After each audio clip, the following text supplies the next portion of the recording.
Salam sejahtera Malaysia, denyut nadi suara rakyat bergema di channel ini. Terima kasih kerana bersama-sama dalam channel ini untuk mendapatkan berita-berita dan ulasan-ulasan terbaik untuk seluruh rakyat Malaysia. Bagi anda yang pertama kali bersama-sama dalam channel ini, sila tekan butang subscribe, like dan share. Malaysia kita punya, cintai Malaysiaku, kita jaga kita. Sekali lagi, bagi anda yang pertama kali, sila tekan butang subscribe, like dan share. Kita mulakan berita menarik hari ini. Salam sejahtera Malaysia, denyut nadi suara rakyat bergema di channel ini. Berita terkini daripada malaysiakini.com 12 April 2024. Selar Menteri Bodoh, Akmal patut tunjuk teladan baik, kata pemuda DAP. Ketua Pemuda UMNO Dr. Muhammad Akmal Saleh sepatutnya menunjukkan teladan sebagai pemimpin muda dan tidak menunjukkan perangai tidak matang seperti kata mengata. Demikian kata daripada Ketua Pemuda DAP Dr. Kelvin Yee pada hari ini, yang berkata Akmal sepatutnya membawa hujah matang atau kritikan yang membina dalam perbincangan mengenai kontroversi stoking Allah baru-baru ini. Katanya, sebagai pemimpin muda, Ketua Pemuda UMNO sepatutnya menunjukkan contoh yang baik di dalam politik dan tidak menunjukkan sikap yang tidak matang dengan mencerca walaupun tidak bersetuju dengan tindakan seseorang menteri dalam kerajaan.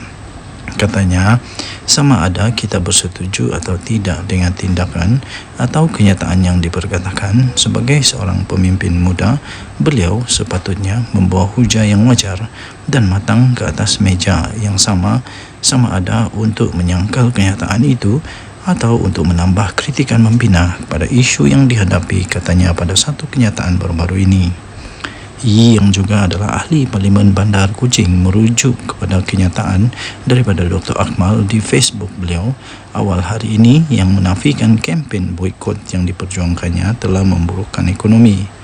Sebaliknya, kata Akmal, kemerosotan ekonomi adalah kerana adanya menteri bodoh seperti Menteri Perumahan dan Kerajaan Tempatan Ngah Korming yang memimpin DAP. Semalam, Ngah Korming pada hantaran di X berkata, pekerja tempatan menderita akibat pemboikotan yang diseru oleh pihak tidak bertanggungjawab. Katanya, jangan sesekali masuk dalam perangkap penghasut. Negara kita memerlukan usaha semua pihak untuk membangunkan ekonomi negara, katanya dalam kenyataan itu. Sementara itu, Yee berkata, budaya politik negara tidak boleh merundung ke tahap kata mengata. Tambahnya, berhujah soal dasar dengan dasar, usulkan dengan cadangan yang lebih baik, berbincang dengan wacana yang matang, katanya.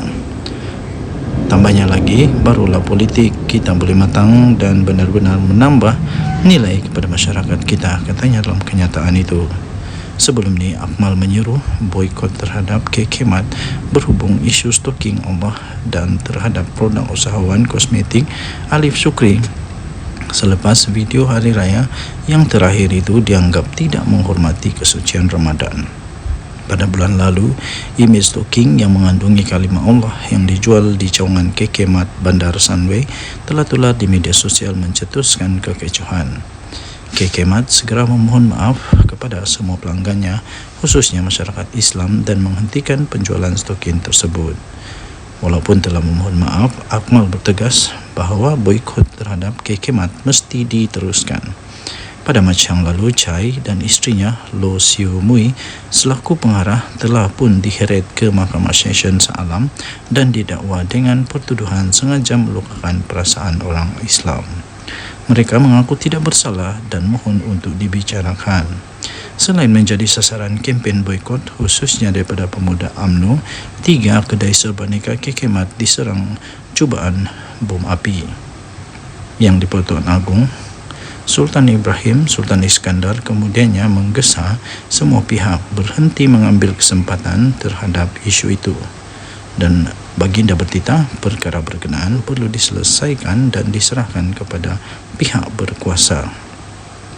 Denyut nadi suara rakyat bergema di channel ini.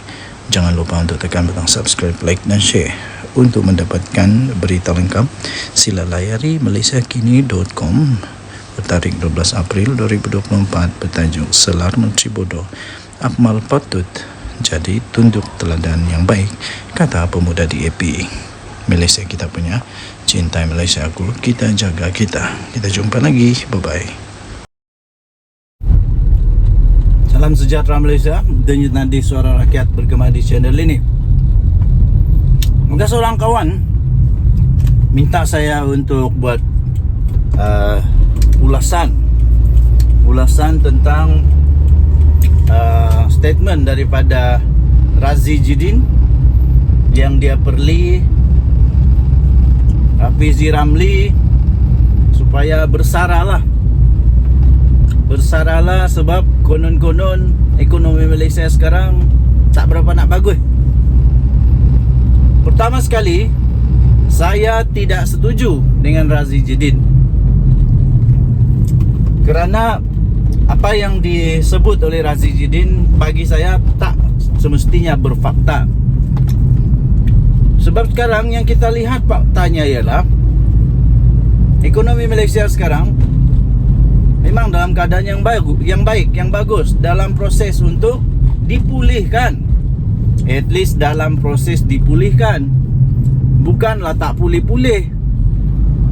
Ini baru masuk tahun kedua Pakatan Harapan menjadi kerajaan di bawah pimpinan Perdana Menteri yang hebat kita sekarang ini, Datuk Seri Anwar Ibrahim, dan Menteri Ekonomi pastinya Rafizi Ramli, yang memang dalam usaha untuk menyelesaikan banyak masalah ekonomi yang ditinggalkan oleh kerajaan-kerajaan yang dulu itulah. Jadi saya nak bagi ulasan pertama, kalaulah Razi Jidin suruh minta Rafizi untuk bersara, mesti ada orang yang boleh ganti. Boleh tak, soalannya, boleh tak Razi Jidin berikan seorang nama, satu nama atau banyak nama, siapa-siapa lah yang boleh ganti tempat Rafizi? Siapa? Contohlah, katalah contoh Razi Jidin rasa bila dia cakap macam tu, contoh Rafizi tak sesuai, tak pandai lah. Adakah orang yang lebih pandai dari dia di dalam Perikatan Nasional? Adakah? Siapa di dalam Perikatan Nasional? Takkanlah Razi Jidin nak jadi Menteri Ekonomi. Razi Jidin adakah kaki nak jadi Menteri Ekonomi? Sedangkan menurut data yang diperolehi seperti yang dibalas semula oleh Rafizi Ramli, indeks pembelajaran Malaysia sekarang ketinggalan dibandingkan dengan Singapura. Sejak bila dia ketinggalan? Sejak Razi Jidin jadi Menteri Pendidikan. Razi Jidin kan nak dibagi jadi Menteri Ekonomi. Entah-entah, silap hari bulan Malaysia jatuh, ketinggalan 20 tahun pula dari segi ekonomi. Jadi siapa yang Razi Jidin mau cuba untuk calonkan? Dia mau calonkan siapa? Hamzah Zainuddin? Atau dia mau calonkan sendiri Muhyiddin Yassin, Perdana Menteri yang disebut-sebut oleh ramai penganalisis politik atau ialah musuh-musuh Perikatan Nasional yang dikatakan bahawa dialah jadi Perdana Menteri paling gagal dalam sejarah? Takkan kita nak tengok Muhyiddin pula? Atau Razi Jidin nak cuba untuk calonkan pula Tok Guru Hadiawang? Tok Guru Hadiawang ada kaki kah jadi Menteri Agama? Menteri Agama pula, Menteri Ekonomi. Tok Guru Hadiawang tahukah tentang ekonomi? Tahukah tentang ekonomi? Bolehkah negara luar mau datang untuk melabur di Malaysia? Kalaulah mereka yang saya sebut tadi itu jadi menteri yang bertindak ataupun menteri yang bertanggungjawab kepada ekonomi Malaysia. Sekurang-kurangnya sekarang setiap kali sebut tentang pelaburan daripada negara luar, sekurang-kurangnya sekarang kita tahu bahawa pelabur-pelabur sekarang ini berminat dengan negara Malaysia untuk melabur. Sampai dah berapa puluh bilion. Dah sampai 100 bilion kah? Tak pasti sangatlah. Tapi at least semua pelabur dari luar sekarang sangat berminat untuk melabur di Malaysia. Itulah buktinya ekonomi Malaysia sekarang dalam keadaan yang dalam keadaan yang sedang untuk pulih. Jadi janganlah terburu-buru kata semua formula belum lagi ni. Formula itu mengambil masa. Razi Jidin kena faham, untuk membangun, untuk memulihkan ekonomi negara bukan perkara yang mudah. Apatah lagi kalau ekonomi yang mau dipulihkan itu sudah teruk dengan berapa triliun, kalau saya tidak silap triliun hutang negara Malaysia. Bila Datuk Seri Anwar Ibrahim jadi Perdana Menteri, dia ambil dia tak sangka rupa-rupanya kerajaan Malaysia hutang dia lebih teruk daripada apa yang dia sangka. Jadi tenanglah. Pertama, siapa yang Razi Jidin mau cuba untuk tonjolkan kalaulah dia suruh Rafizi untuk berhenti jadi menteri? Kedua, waktu Menteri Ekonomi zaman Perikatan Nasional Muhyiddin Yassin, kalau dibanding dengan Rafizi, mana lebih bagus? Siapa lebih bagus? Siapa yang lebih ada praktikal, bukan teori saja tapi praktikal dalam penyelesaian masalah. Sekarang ini dengan hasilnya padu, saya percaya 2-3 tahun dari sekarang rakyat Malaysia akan menuai kecemerlangan. Bukan saja kerajaan, tapi rakyat Malaysia akan menuai kecemerlangan apabila padu ini akan memacu ekonomi negara Malaysia, hasil daripada kajian-kajian dan seterusnya pelaksanaan. Kita bagi masa kepada kerajaan ini. Kesimpulannya, pertama, Razi Jidin dia tak faham apa yang dia cuba untuk cakap, sebab dia bukan pakar ekonomi.